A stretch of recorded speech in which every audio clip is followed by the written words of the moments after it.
Se liga, deixa eu te perguntar pra vocês, mas assim, acho que é mais direcionado pro Marcos. Marcos, olha só, você falou que experimentaram, encontraram nos fósseis e tal, o carbono 14. Sim. Que esse carbono 14, ele cientificamente, no máximo dos máximos, chega a 30 mil anos, né? Sim. Esse carbono, só pra eu fazer uma pergunta mais sólida, esse carbono 14 é encontrado em qualquer fóssil. Se eu pegar essa trilobita aqui, eu acho? Sim. Eu acho. Olha, que acontece... E aí chega na seguinte pergunta, que é, se isso é algo que é facilmente observável e as pessoas, e cientificamente a gente sabe que o carbono 14 chega no máximo a 30 mil anos, por que a ideia do design inteligente não é a ideia mainstream? Por que ela é, não sei, esmagada? Ótima pergunta aí, Igor. Eu vou colocar a minha posição.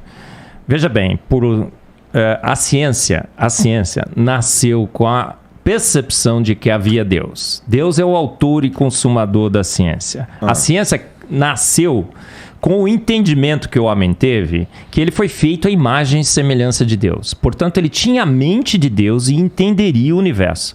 Os grandes pais da ciência são todos homens que criam em Deus, poucas mulheres no início. Newton, Pascal, Faraday, Thomson, o pai da espectrometria de massas, a minha área, Schrödinger, Planck, os pais da física, da mecânica quântica, aquela ciência que quanto mais você estuda, menos você entende, né?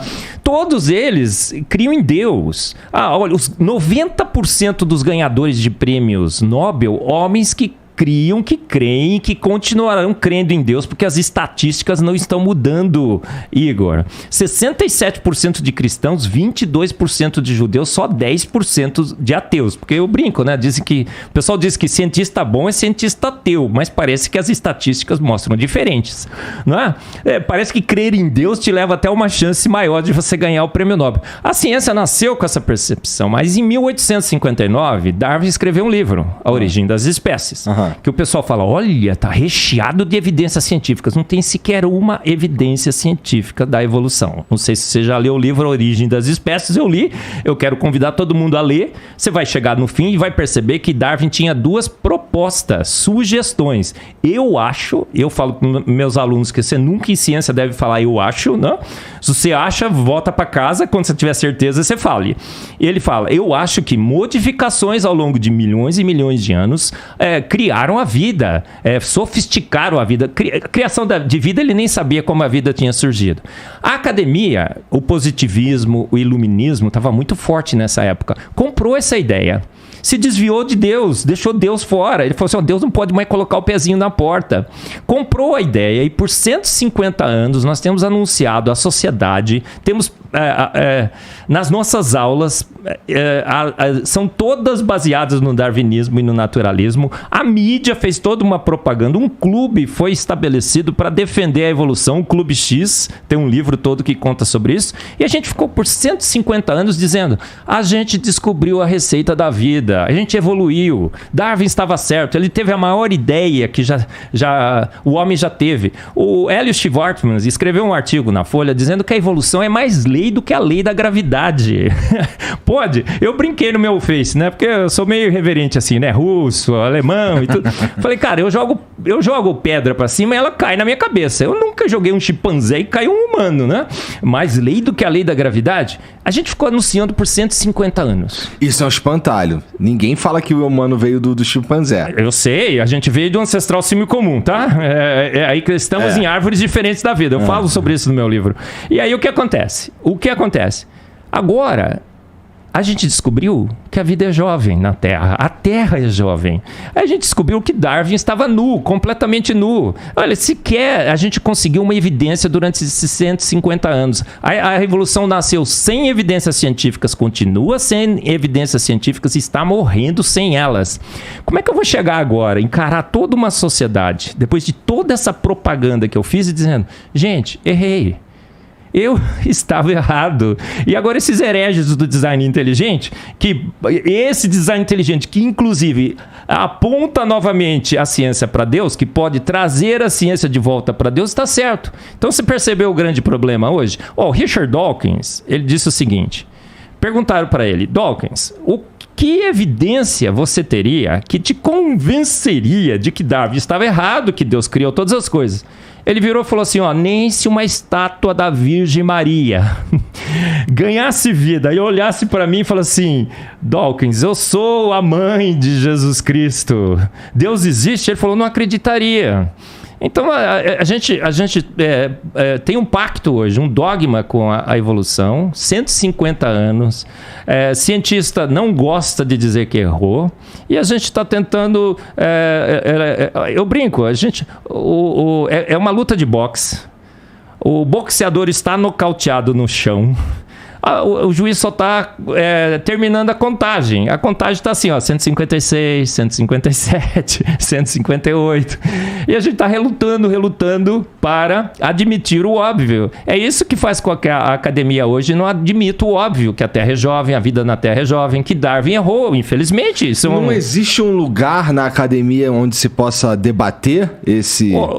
Existe a teoria do design inteligente, existem os defensores da teoria do design inteligente. Academia. São cientistas. O Rodrigo citou aqui a lista dos dissidentes de Darwin. São mais de 1.000 cientistas de extrema competência acadêmica. Só tem um problema. Permita-me interromper. Sim. Eu sinto que lá fora do Brasil existe mais pluralidade de ideias. Por exemplo, você vê...